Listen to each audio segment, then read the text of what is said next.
ਦਰਸ਼ਕੋ break ਤੋਂ ਬਾਅਦ ਤੁਹਾਡਾ ਸਵਾਗਤ ਹੈ ਜੀ। ਡਾਕਟਰ ਸਾਹਿਬ, ਇਸ ਤੋਂ ਪਹਿਲਾਂ ਕਿ ਆਪਾਂ ਅਗਲਾ ਇਸ਼ੂ ਡਿਸਕਸ ਕਰੀਏ, ਅਸੀਂ ਆਪਣੇ ਦਰਸ਼ਕਾਂ ਤੇ ਸਰੋਤਿਆਂ ਨੂੰ ਇੱਕ ਅਪੀਲ ਕਰਨਾ ਚਾਹੁੰਦੇ ਹਾਂ।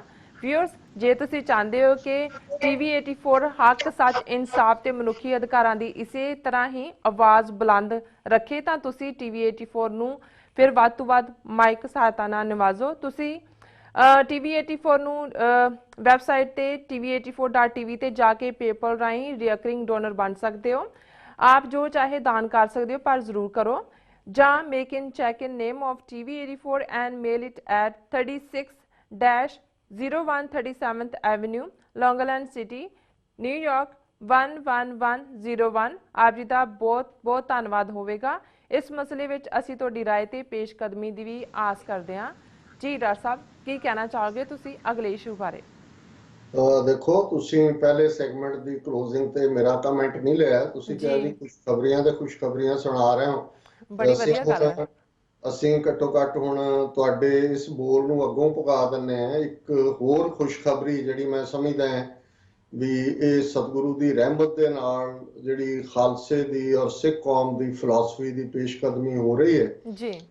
ਯੂਨਾਈਟਿਡ ਨੇਸ਼ਨਸ ਵੱਲੋਂ ਇੱਕ ਡੈਕਲੇਰੇਸ਼ਨ, ਕਿਉਂਕਿ ਇਹ ਜਦੋਂ ਅਸੀਂ ਯੂਨਾਈਟਿਡ ਨੇਸ਼ਨ ਚਾਰਟਰ ਦੀ ਗੱਲ ਕਰਦੇ ਹਾਂ ਤੇ ਉਹਨਾਂ ਨੇ ਇੱਕ ਡੈਕਲੇਰੇਸ਼ਨ ਫੇਥ ਫॉर ਰਾਈਟਸ, ਦੁਨੀਆ ਦੇ ਅੱਡ-ਅੱਡ ਧਰਮਾਂ ਦੇ ਜਿਹੜੇ ਗ੍ਰੰਥ ਨੇ ਜਾਂ ਉਹਨਾਂ ਦੀ ਫਿਲਾਸਫੀ ਹੈ ਉਹ ਮਨੁੱਖੀ ਹੱਕਾਂ ਬਾਰੇ ਕੀ ਗੱਲ ਕਰਦੀ ਹੈ, ਇਸ ਬਾਰੇ ਉਹਨਾਂ ਨੇ ਇੱਕ ਵੱਡਾ ਪੈਨਲ ਬਣਾਇਆ ਸੀ।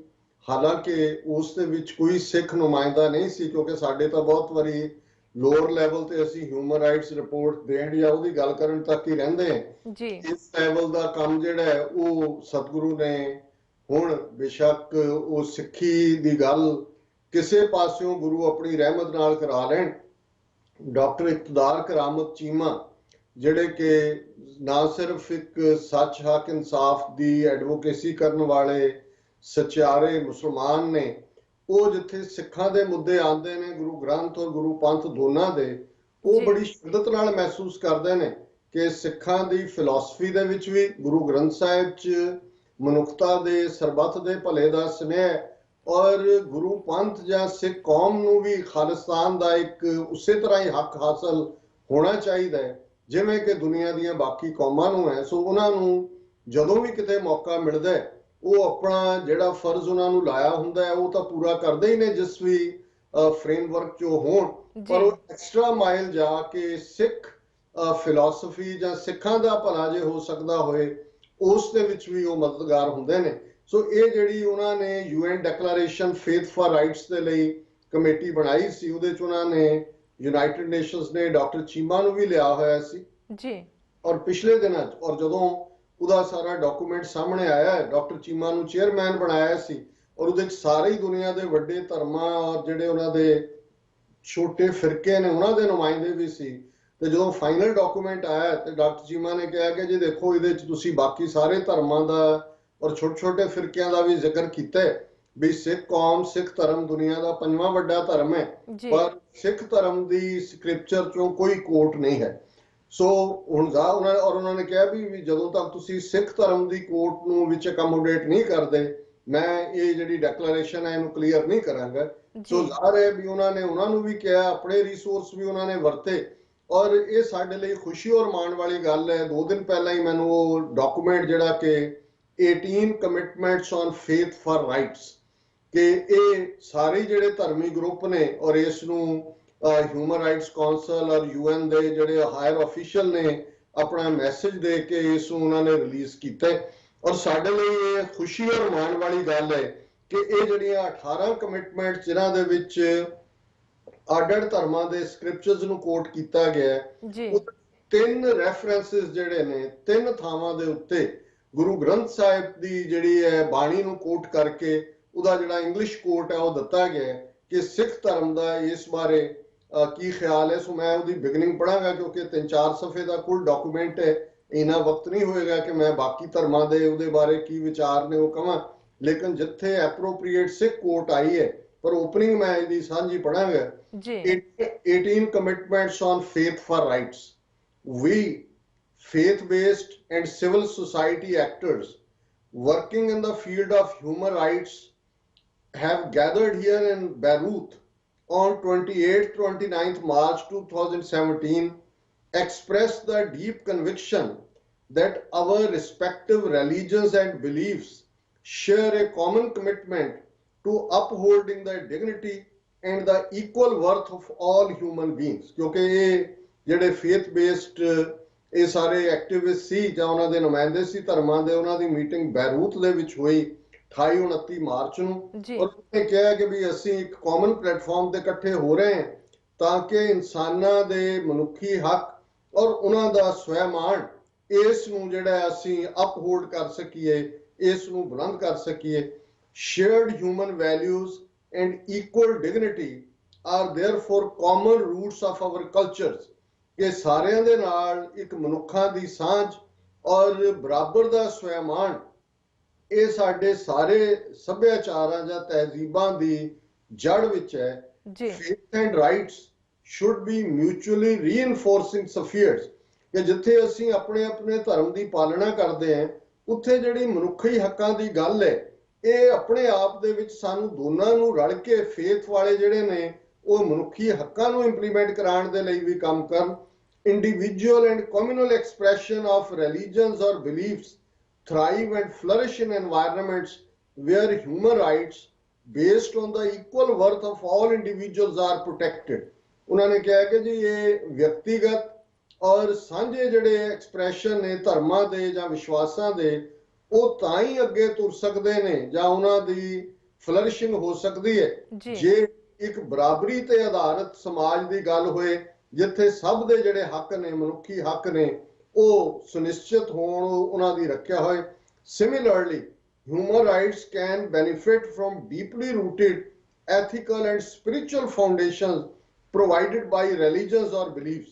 ਜਿੱਥੇ ਇਕੱਠੇ ਹੋਣਾ ਮਨੁੱਖੀ ਹੱਕਾਂ ਦੇ ਫਾਇਦੇ ਦੀ ਗੱਲ ਹੈ ਉੱਥੇ ਮਨੁੱਖੀ ਹੱਕ ਵੀ ਤਾਂ ਹੀ ਮਹਿਫੂਜ਼ ਹੋਣਗੇ ਜਾਂ ਮਨੁੱਖੀ ਹੱਕਾਂ ਦੀ ਵੀ ਬੋਲਬਾਲੇ ਦੀ ਗੱਲ ਤਾਂ ਹੀ ਤੁਰੇਗੀ ਜੇ ਉਹ ਟ੍ਰੈਡੀਸ਼ਨ ਜਾਂ ਉਹ ਜਿਹੜੇ ਸਪਿਰਿਚੁਅਲ ਫਾਊਂਡੇਸ਼ਨਸ ਵਾਲੇ ਰੂਹਾਨੀ ਜਿਹੜੀ ਹੈ ਫਾਊਂਡੇਸ਼ਨ ਨੀਂਹ ਵਾਲੇ ਜਿਹੜੇ ਧਰਮ ਨੇ ਜਿਹੜੇ ਕਿ ਧਰਮ ਔਰ ਬਿਲੀਫ ਵਿਸ਼ਵਾਸ ਸਿਸਟਮ ਜਿਹੜਾ ਉਹ ਪ੍ਰੋਜੈਕਟ ਕਰਦਾ ਉਹਨਾਂ ਦੇ ਨਾਲ ਤਾਲਮੇਲ ਹੋਏ ਔਰ ਉਹਨਾਂ 'ਚ ਵਿਸ਼ਵਾਸ ਹੋਏ।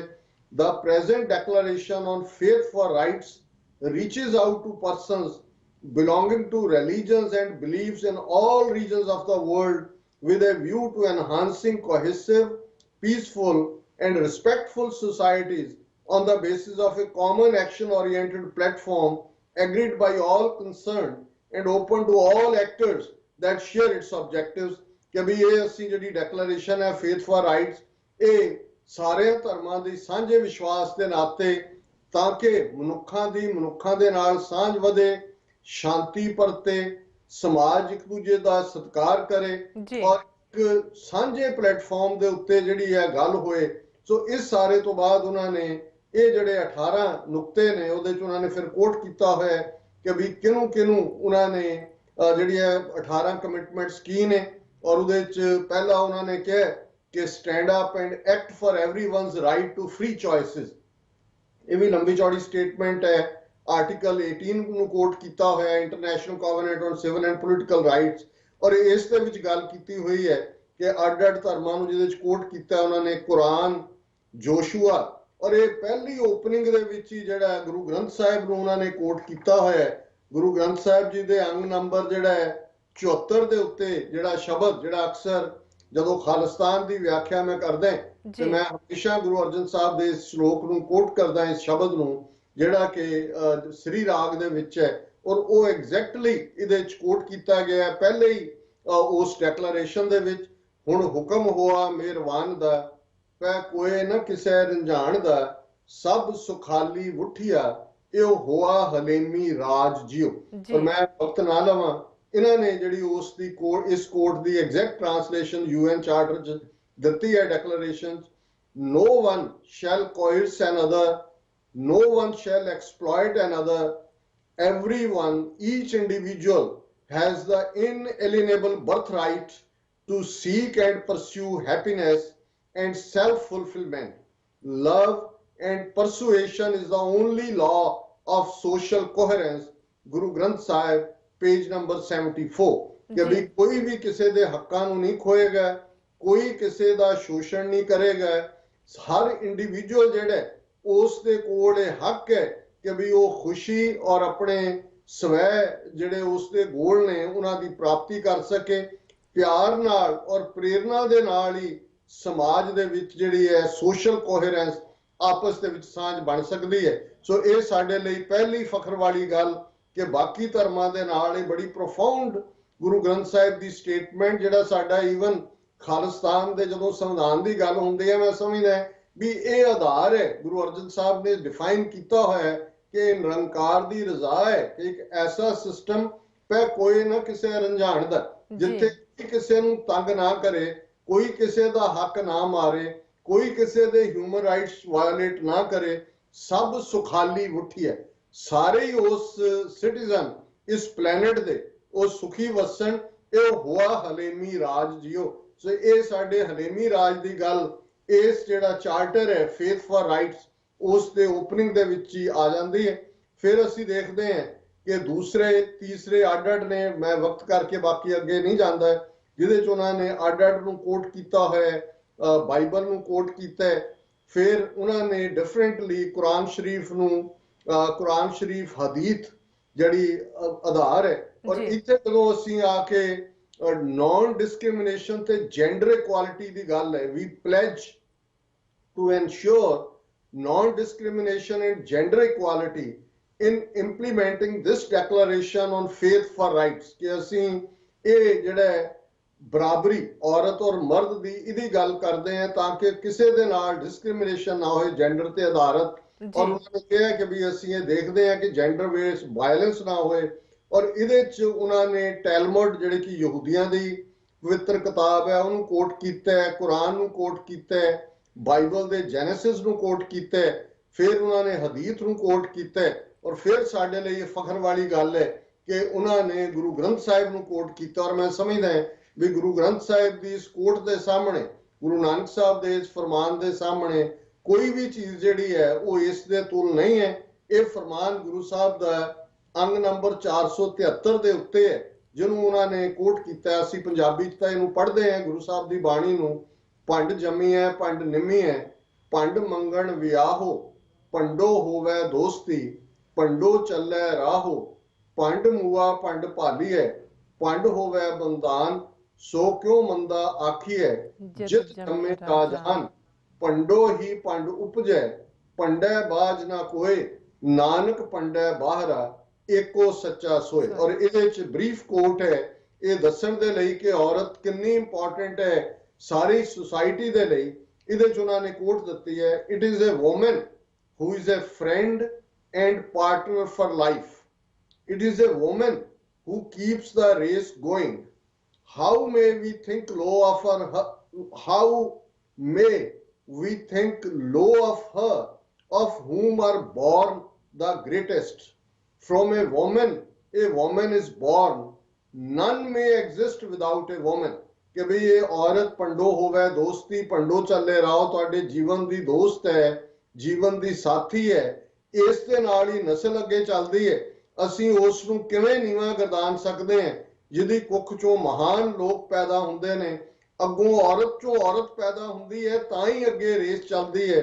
ਔਰ ਕੋਈ ਵੀ ਜਿਹੜਾ ਰੱਬ ਤੋਂ ਬਿਨਾਂ, ਜਿਹੜਾ ਔਰਤ ਦੀ ਕੁੱਖ ਚ ਜਿਹੜਾ ਆਏ ਬਿਨਾਂ, ਉਹ ਨਹੀਂ ਇਸ ਦੁਨੀਆ ਦੇ ਵਿੱਚ ਹੈ। ਸੋ ਅਸੀਂ ਇਹ ਸਮਝਦੇ ਹਾਂ ਕਿ ਇਹ ਇੱਕ ਬੜੇ ਫਖਰ ਵਾਲੀ ਗੱਲ ਹੈ ਕਿ ਜਦੋਂ ਅਸੀਂ ਹਮੇਸ਼ਾ ਵਿਮਨ ਰਾਈਟਸ ਦੀ ਗੱਲ ਕਰਦੇ ਹਾਂ, ਇਸ ਜਿਹੜੀ ਹੈ ਡੈਕਲੇਰੇਸ਼ਨ ਹੈ ਫੇਥ ਫॉर ਰਾਈਟਸ, ਇਸ ਦੇ ਵਿੱਚ ਜਿਹੜਾ ਇਹ ਗੁਰੂ ਗ੍ਰੰਥ ਸਾਹਿਬ ਦੀ ਕੋਟ ਔਰ ਕਿਵੇਂ ਸਿੱਖੀ ਦੇ ਵਿੱਚ ਥਾਂ ਹੈ ਵਿਮਨ ਦੀ, ਇਸ ਨੂੰ ਰੈਕਗਨਾਈਜ਼ ਕੀਤਾ। ਫਿਰ ਇਹਨਾਂ ਦੀ ਚੌਥੀ ਔਰ ਪੰਜਵੀਂ ਛੇਵੀਂ ਇਹ ਸਾਰੀਆਂ ਇਹਨਾਂ ਦਾ ਜਿਹੜਾ ਹੈ ਉਹ ਡਿਫਰੈਂਟ ਪੁਆਇੰਟਸ ਨੇ, ਮੈਂ ਉਹਨਾਂ ਵੱਲ ਨਹੀਂ ਜਾਵਾਂਗਾ। ਮੈਂ ਤੀਸਰੀ ਔਰ ਫਾਈਨਲ ਕੋਟ ਜਿਹੜੀ ਗੁਰੂ ਗ੍ਰੰਥ ਸਾਹਿਬ ਦੀ ਹੈ ਉਸ ਦੇ ਵੱਲ ਆਵਾਂਗਾ ਕਿ ਕਿਵੇਂ ਫਾਈਨਲ ਰੈਕਗਨੀਸ਼ਨ ਜਿਹੜੀ ਹੈ ਗੁਰੂ ਗ੍ਰੰਥ ਸਾਹਿਬ ਦੀ ਤੀਸਰੇ ਕੋਟ ਦੇ ਰੂਪ ਦੇ ਵਿੱਚ ਫਿਰ ਆਉਂਦੀ ਹੈ। ਔਰ ਇਹ ਉਹਨਾਂ ਦੀ 16ਵੀਂ ਜਿਹੜੀ ਹੈ ਡੈਕਲੇਰੇਸ਼ਨ ਹੈ 18 ਚੋਂ। we commit to leverage the spiritual and moral weight of religions and beliefs with the aim of strengthening the protection of universal human rights and developing preventative strategies that we adopt to our local context, benefiting from the potential support of relevant United Nations entities। कि ਅਸੀਂ ਸਾਰੇ ਧਰਮਾਂ ਦੇ ਨੁਮਾਇੰਦੇ ਇਸ ਰੂਹਾਨੀ ਔਰ ਇਖਲਾਕੀ ਭਾਰ ਦੇ ਥੱਲੇ ਜਿਹੜਾ ਕਿ ਧਰਮ ਔਰ ਵਿਸ਼ਵਾਸ ਸਾਨੂੰ ਦਿੰਦੇ ਨੇ, ਅਸੀਂ ਜਿਹੜੇ ਮਨੁੱਖਾਂ ਦੇ ਯੂਨੀਵਰਸਲ ਹਿਊਮਨ ਰਾਈਟਸ ਨੇ, UN ਨੇ ਮੰਨੇ ਹੋਏ, ਇਸ ਦੇ ਲਈ ਔਰ ਇਸ ਕਿਸਮ ਦੀ ਵਿਉਂਤਬੰਦੀ ਕੀਤੀ ਜਾਣੀ ਤਾਂ ਕਿ ਅਸੀਂ ਉਹਨਾਂ ਨੂੰ ਆਪਣੇ ਆਪਣੇ ਸਮਾਜ, ਆਪਣੇ ਆਪਣੇ ਦਾਇਰਾਕਾਰ ਦੇ ਵਿੱਚ ਲਾਗੂ ਕਰ ਸਕੀਏ। ਅਸੀਂ ਫਿਰ ਧਰਮਾਂ ਵੱਲ ਮੁੜਦੇ ਹਾਂ। ਸੋ ਉਹਦੇ 'ਚ ਉਹਨਾਂ ਨੇ ਮਾਰਕ ਨੂੰ ਕੋਟ ਕੀਤਾ ਹੈ 12 ਔਰ 31 ਪੇਜ, ਉਹਨਾਂ ਨੇ ਲਿਊਕ, ਇਹ ਵੀ ਬਾਈਬਲ ਹੈ, ਉਹਨੂੰ ਕੋਟ ਕੀਤਾ ਹੈ। ਔਰ ਫਿਰ ਜਿਹੜੇ ਸਾਡੇ ਲਈ ਫਖਰ ਵਾਲੀ ਗੱਲ ਹੈ ਕਿ ਗੁਰੂ ਗ੍ਰੰਥ ਸਾਹਿਬ 'ਚ ਸੁਖਮਣੀ ਸਾਹਿਬ ਦੀ ਜਿਹੜੀ ਅਸ਼ਟਪਦੀ 8ਵੀਂ ਅਸ਼ਟਪਦੀ ਹੈ, ਉਸ ਦੀਆਂ 4 ਲਾਈਨਾਂ ਉਹਨਾਂ ਨੇ ਉਹਦੀ ਇੰਗਲਿਸ਼ ਟ੍ਰਾਂਸਲੇਸ਼ਨ ਦਿੱਤੀ ਹੈ। ਬ੍ਰਹਮ ਗਿਆਨੀ ਸਦਾ ਨਿਰਦੋਖ जैसे सूर सर्व को सोख, ब्रह्म ज्ञानी के दृष्ट समान जैसे राज रंग को लागे तुल पवान। और उदे उन्होंने इंग्लिश कोड दी है, the God conscious being is always unstained like the sun which give its comfort and warmth to all. The God conscious being looks upon all alike like the wind which blows equally upon the king and the poor beggar। ਬ੍ਰਹਮ ਗਿਆਨੀ ਦੇ ਲਈ ਸ਼ਬਦ ਇਹਨਾਂ ਨੇ ਅੰਗਰੇਜ਼ੀ ਚ god conscious ਕਿਹਾ ਹੈ ਕਿ ਜਿਹਨੂੰ ਰੱਬ ਦੇ ਭੇਦ ਦੀ ਸਮਝ ਆ ਜਾਂਦੀ ਹੈ, ਰੱਬ ਨਾਲ ਇਕਮਿਕ ਹੋ ਜਾਂਦਾ ਹੈ, ਰੱਬ ਤੋਂ ਬਿਨਾਂ ਉਹਨੂੰ ਹੋਰ ਕਿਸੇ ਚ ਕੁਝ ਨਜ਼ਰ ਨਹੀਂ ਆਉਂਦਾ। ਉਹ ਕਿਉਂ ਜਿਹਾ ਹੁੰਦਾ ਹੈ? The God conscious being is always unstained like the sun, ਜੈਸੇ ਸੂਰ ਸਰਬ ਕੋ ਸੋਖ। ਸੂਰ ਸੂਰਜ ਨੂੰ ਕਹਿੰਦੇ ਨੇ, ਜਿਵੇਂ ਸੂਰਜ ਦੇ ਉੱਤੇ ਕੋਈ ਧੱਬਾ ਨਹੀਂ ਲੱਗ ਸਕਦਾ, ਸੂਰਜ ਦੇ ਉੱਤੇ ਕੋਈ ਮੈਲ ਨਹੀਂ ਹੈ, ਇਵੇਂ ਗॉड ਕੌਨਸ਼ੀਅਸ ਪਰਸਨ ਜਾਂ ਬ੍ਰਹਮ ਗਿਆਨੀ ਜਾਂ ਸੰਤ ਜਾਂ ਗੁਰਮੁਖ ਜਾਂ ਭਾਈ ਜਾਂ ਗੁਰੂ ਵੱਲ ਤੁਰਿਆ ਹੋਇਆ ਸਨਮੁਖ, ਉਸ ਦੇ ਉੱਤੇ ਸੂਰਜ ਵਾਂਗ ਕੋਈ ਉਸ ਤੇ ਧੱਬਾ ਨਹੀਂ ਲੱਗ ਸਕਦਾ। which gives its comfort and warmth to all। ਸੋ ਜਿਸ ਤਰ੍ਹਾਂ ਸੂਰਜ ਆਪਣੀ ਗਰਮੀ ਔਰ ਨਿੱਘ ਸਭ ਨੂੰ ਦਿੰਦਾ ਹੈ, ਇਸ ਤਰ੍ਹਾਂ ਜਿਹੜਾ ਗॉड ਕੌਨਸ਼ੀਅਸ ਪਰਸਨ ਹੈ, ਰੱਬ ਨਾਲ ਮਿਲਿਆ ਹੋਇਆ ਬੰਦਾ ਹੈ, ਉਹ ਭੇਦਭਾਵ ਨਹੀਂ ਕਰਦਾ, ਉਹ ਸਭ ਨੂੰ ਹੀ ਸਭ ਸੁਖਾਲੀ ਉੱਠੀ ਹੈ, ਉਹ ਸਭ ਨੂੰ ਸੁਖੀ ਦੇਖਣਾ ਚਾਹੁੰਦਾ ਹੈ ਔਰ ਕੰਫਰਟ ਦਿੰਦਾ ਹੈ। ਬ੍ਰਹਮ ਗਿਆਨੀ ਪਰਉਪਕਾਰ ਉਮਾਹ, ਬ੍ਰਹਮ ਗਿਆਨੀ ਗॉड ਕੌਨਸ਼ੀਅਸ ਮੈਨ ਚ ਚਾਹ ਹੁੰਦਾ ਹੈ ਕਿ ਉਹਨੇ ਹਰ ਇੱਕ ਦਾ ਭਲਾ ਕਰਨਾ ਹੈ। ਔਰ ਅਗਲੀ ਲਾਈਨ ਉਹਨਾਂ ਨੇ ਕਹੀ, the God conscious beings looks upon all alike। ਜਿਹੜਾ ਰੱਬ ਨਾਲ ਜੁੜਿਆ ਹੋਇਆ ਬੰਦਾ ਹੈ, ਉਹ ਸਭ ਨੂੰ ਬਰਾਬਰ ਦੇਖਦਾ ਹੈ। ਵਿਸਰ ਗਈ ਸਭ ਤਾਤ ਭਰਾਈ, ਜਬ ਤੇ ਸਾਧ ਸੰਗਤ ਮੋਹਿ ਪਾਈ, ਨਾ ਕੋ ਵੈਰੀ ਨਹੀਂ ਬੇਗਾਨਾ, ਸਗਲ ਸੰਗ ਹਮਕੋ ਬਣਾਈ। ਕਿਵੇਂ ਬਰਾਬਰ ਦੇਖਦਾ ਹੈ? Like the wind which blows equally upon the king and the poor beggar। ਇਹ ਜਿਹੜਾ ਰੱਬ ਨਾਲ ਜੁੜਿਆ ਹੋਇਆ ਬੰਦਾ ਹੈ, ਉਸ ਹਵਾ ਵਾਂਗ ਹੈ ਜਿਹੜੀ ਸਭ ਦੇ ਲਈ ਵਗਦੀ ਹੈ, ਔਰ ਉਸ ਹਵਾ ਚੋਂ ਬਾਦਸ਼ਾਹ ਵੀ ਜੈਸੇ ਰਾਜ ਰੰਗ ਕੋ ਲਾਗੇ ਤੁਲ ਪਵਾਨ, ਕਿ ਉਸ ਦੀ ਦ੍ਰਿਸ਼ਟੀ ਸਮਾਨ ਹੈ ਜਿਵੇਂ ਪਵਾਨ ਪਵਨ। ਹਵਾ ਜਦੋਂ ਗੁਜ਼ਰਦੀ ਹੈ ਉਹ ਰਾਜੇ ਨੂੰ ਵੀ ਠੰਡਕ ਦਿੰਦੀ ਹੈ, ਉਹ ਐਗਰ ਨੂੰ ਵੀ, ਭਿਖਾਰੀ ਨੂੰ ਵੀ ਦਿੰਦੀ ਹੈ। ਇਸ ਤਰ੍ਹਾਂ ਜਿਹੜੇ ਇਸ ਦੁਨੀਆ ਦੇ ਵਿੱਚ ਰੱਬ ਨਾਲ ਜੁੜੇ ਇਨਸਾਨ ਨੇ, ਧਰਮ ਨੂੰ ਮੰਨਣ ਵਾਲੇ ਨੇ, ਭਾਵੇਂ ਖੁਆਹ ਕਿਸੇ ਧਰਮ ਦੇ ਵੀ ਹੋਏ, ਕੋਈ ਹਿੰਦੂ ਹੈ, ਕੋਈ ਸਿੱਖ ਹੈ, ਕੋਈ ਮੁਸਲਮਾਨ ਹੈ, ਈਸਾਈ ਹੈ, ਜਿਹੜਾ ਵੀ, ਕਿਉਂਕਿ ਇਹ ਫੇਥ ਬੇਸਡ ਆਰਗੇਨਾਈਜੇਸ਼ਨਸ ਨੇ, ਉਹਨਾਂ ਦੇ ਨੁਮਾਇੰਦਿਆਂ ਦੇ ਥੱਲੇ ਹੀ ਇਹ ਜਿਹੜੀ ਡੈਕਲੇਰੇਸ਼ਨ ਫੇਥ ਫॉर ਰਾਈਟਸ ਆਈ ਹੈ। ਸੋ ਇਸੇ ਤਰ੍ਹਾਂ ਜਿਹੜਾ ਰੱਬ ਦਾ ਬੰਦਾ ਹੈ, ਉਹ ਸੂਰਜ ਦੀ ਤਰ੍ਹਾਂ ਨਿਰਦੋਖ ਹੈ ਔਰ ਉਹ ਹਵਾ ਵਾਂਗ ਰਾਜਾ ਔਰ ਰੰਗ ਸਭ ਨੂੰ ਜਿਹੜਾ ਨਵਾਜਦਾ ਹੈ। ਸੋ ਅਸੀਂ ਜਿਹੜਾ ਜਿੱਥੇ ਇਸ ਨੂੰ ਦੀ ਬਹੁਤ ਸ਼ਲਾਘਾ ਕਰਦੇ ਹਾਂ ਇਸ ਡੈਕਲੇਰੇਸ਼ਨ ਦੀ, ਉੱਥੇ ਅਸੀਂ ਡਾਕਟਰ ਇਕਤਦਾਰ ਕਰਾਮਤ ਚੀਮਾ ਦਾ ਬਹੁਤ ਬਹੁਤ ਸ਼ੁਕਰੀਆ ਅਦਾ ਕਰਦੇ ਹਾਂ ਕਿ ਇਹ ਸਤਿਗੁਰੂ ਦੀ ਰਹਿਮਤ ਹੈ ਕਿ ਜੇ, ਔਰ ਮੈਂ ਅਕਸਰ ਇਹ ਗੱਲ ਜਦੋਂ ਵੀ ਇਹ ਰਿਸ਼ਤਿਆਂ ਦੀ ਗੱਲ ਤੁਰਦੀ ਹੈ ਮਜ਼ਹਬਾਂ ਦੇ ਹਵਾਲੇ ਨਾਲ, ਤੇ ਮੇਰਾ ਇਹ ਕਹਿਣਾ ਹੁੰਦਾ ਹੈ ਕਿ ਬਾਬੇ ਨਾਨਕ ਦੀ ਬਾਣੀ ਜੇ ਕਿਸੇ ਰਬਾਬ ਚੋਂ ਵੱਜੀ ਜਾਂ ਰਬਾਬ ਦੇ ਨਾਲ ਉਹ ਬਾਣੀ ਆਈ ਤੇ ਉਹ ਭਾਈ ਮਰਦਾਨੇ ਦੀ ਰਬਾਬ ਹੈ, ਤੇ ਭਾਈ ਮਰਦਾਨਾ ਔਰ ਗੁਰੂ ਨਾਨਕ ਦੀ ਸਾਂਝ ਸਿੱਖੀ ਔਰ ਇਸਲਾਮ ਦੀ ਉਸ ਸਾਂਝ ਦੀ ਸ਼ੁਰੂਆਤ ਹੈ। ਤੇ ਫਿਰ ਅਸੀਂ ਦੇਖਦੇ ਹਾਂ ਕਿ ਜੇ ਸਾਡਾ ਸੈਂਕਟਮ ਸੈਂਕਟੋਰਮ ਹਰਮੰਦਰ ਸਾਹਿਬ ਗੁਰੂ ਅਰਜਨ ਸਾਹਿਬ ਜਿਹੜਾ ਹੈ, ਉਹ ਇਸ ਚਾਰ ਦਰਵਾਜ਼ਿਆਂ ਵਾਲਾ, ਸਰਬੱਤ ਦੇ ਭਲੇ ਵਾਲਾ, ਮਨੁੱਖਤਾ ਦੇ ਭਲੇ ਵਾਲਾ ਸਥਾਪਨ ਕਰਦੇ ਨੇ। ਤੇ ਸਾਈਂ ਮੀਆਂ ਮੀਰ ਨੂੰ ਇਨਵਾਈਟ ਕੀਤਾ ਜਾਂਦਾ ਹੈ, ਜਿਹੜੇ ਕਿ ਹਰਿਮੰਦਰ ਸਾਹਿਬ ਦਾ ਨੀਂਹ ਪੱਥਰ ਰੱਖਦੇ ਨੇ।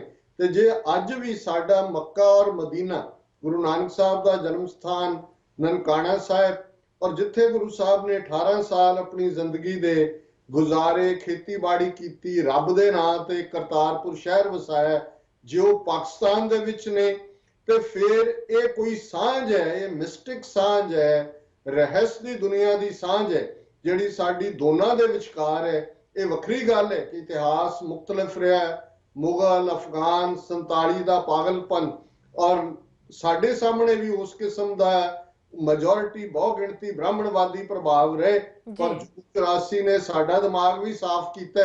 ਔਰ ਹੁਣ ਕਾਫੀ ਹੱਦ ਤੱਕ ਅਸੀਂ ਜਿੱਥੇ ਮਿਸਟਿਕ ਅਨੁਭਵ ਜਿਹੜੇ ਨੇ, ਰੂਹਾਨੀ ਅਨੁਭਵ, ਉਹਨਾਂ ਦੀ ਸਾਂਝ ਦੀ ਗੱਲ ਕਰਦੇ ਹਾਂ, ਉੱਥੇ ਸਿਆਸੀ ਤੌਰ ਤੇ ਵੀ ਸਾਨੂੰ ਸਮਝ ਆ ਗਈ ਹੈ ਕਿ ਕਿਵੇਂ ਖਾਲਿਸਤਾਨ ਔਰ ਪਾਕਿਸਤਾਨ ਇੱਕ ਹਮਸਾਇਆ ਮੁਲਕਾਂ ਦੀ ਤਰ੍ਹਾਂ, ਗੁਆਂਢੀ ਮੁਲਕਾਂ ਦੀ ਤਰ੍ਹਾਂ ਨੇ। ਔਰ ਇਹ ਸਾਡੇ ਲਈ ਭਵਿੱਖ ਦੀ ਸਾਂਝ ਦੀ, ਮੈਂ ਸਮਝਦਾ ਵੀ ਇੱਕ ਤੋਂ ਬਾਅਦ ਇੱਕ ਕੜੀ ਜੁੜ ਰਹੀ ਹੈ ਕਿ ਡਾਕਟਰ ਚੀਮਾ ਵਰਗੇ ਜਿਹੜੇ ਵੈਲ ਵਿਸ਼ਰ ਨੇ, ਉਹਨਾਂ ਦੇ ਲਈ ਜੇ ਕੁਰਾਨ ਸ਼ਰੀਫ ਜਿਹੜਾ ਮੁਕੱਦਸ ਹੈ, ਤੇ ਉਹਨਾਂ ਲਈ ਗੁਰੂ ਗ੍ਰੰਥ ਸਾਹਿਬ ਦੀ ਬਾਣੀ ਵੀ ਇਕੁਅਲੀ ਮੁਕੱਦਸ ਹੈ। ਔਰ ਇਹੀ ਉਹ ਸਾਂਝ ਦੀ ਗੱਲ ਸੀ ਜਿਸ ਨੂੰ ਅਲਾਮਾ ਇਕਬਾਲ ਨੇ ਕਿਹਾ ਸੀ ਕਿ ਫਿਰ ਉਠੀ ਆਖਰ ਸਦਾ ਤੌਹੀਦ ਕੀ ਪੰਜਾਬ ਸੇ, हिंद को एक मर्द कामिल ने जगाया ख्वाब से। ये तौहीद दी सांझ, एक रब दी सांझ सानू दोनों नू बहुत करीब लियांदी। जी डॉक्टर साहब, तुहाडा बहुत बहुत शुक्रिया। इत्थे लैने ब्रेक। व्यूअर्स, तुसां इस तरह बने रहना, मिलदे हां छोटे वक्फे तो बाद।